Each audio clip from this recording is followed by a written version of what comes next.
저는 저 스스로를 보수주의자, 진보적인 보수 성향이 진보 성향이라고 보고 있는데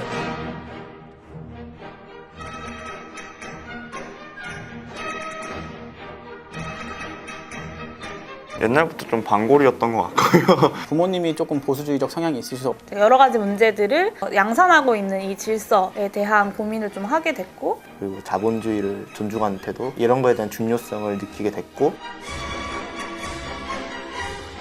국가주의에 대한 향수 같은 걸 좀 느끼게 되더라고요. 시민운동 하시는 분들의 활동을 보면 마음이 움직여요. 크레인 위에서 사람이 농성을 하고 있는데 강목 들고 오셔가지고 노동자들의 투쟁, 노동자들의 파업 이런 거, 이것이 아직도 필요하고 아직도 유효하구나. 전체적으로 사회적으로 피해가 갈 수 있는 아주 큰 파업 같은 경우에는 제한을 해야 된다고 보거든요. 뭐 새총 같은 거 쏴가지고 경찰들 다치게 하고 막 그런 사건들. 외국인 친구들은 북한의 작은 행동에도 큰 반응을 보이더라고요. 안보 문제, 대북 문제 이런 거에 관심을 가지면서 참 정치 되게 쉽게 한다 생각해요. 이번에 심상정 후보가 대선 후보 토론에서도 그런 얘기를 했었던 것 같은데, 진짜 우리나라 보수주의자들은 북한 없었으면 어떻게 정치했을까. 진보로 나오면 어떡하지 이거.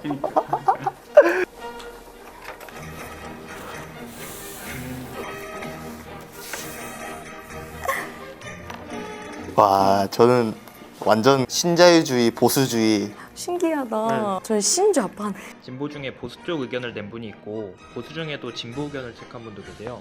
문항을 말씀드릴 테니까 그 문항에 왜 그렇게 답변을 하셨는지. 재밌겠다. 그러니까.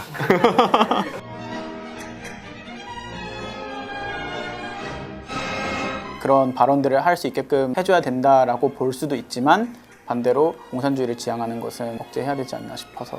우리 헌법에는 명백하게 표현의 자유를 보장하고 있고, 이 경우는 어떠한 경우에도 침해할 수 없는 영역이라고 생각합니다.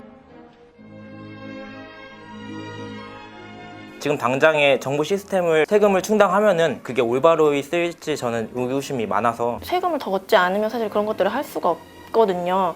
그래서 저는 동의한다라고 체크를 했습니다. 위험을 계속 줄이는 방향으로 사회가 발전해야 된다고 생각해요. 원전은 장기적으로는 없어져야 된다고 생각은 하지만 대안이 없잖아요. 우리나라가 미국이나 중국처럼 땅이 엄청 넓으면은 빈 땅에다가 태양열 발전기를 깔고 풍력 발전기를 깔 수 있겠죠. 부딪히면 사회가 경합되고 구성되는 것 자체가 중요한 거 아니냐. 국가가 자신의 가치와 이념들을 혹은 사상들을 가지고 사회적인 정책들로 관철시켜 나가는 과정 충분히 가능하지 않을까라고 생각했던 거였어요.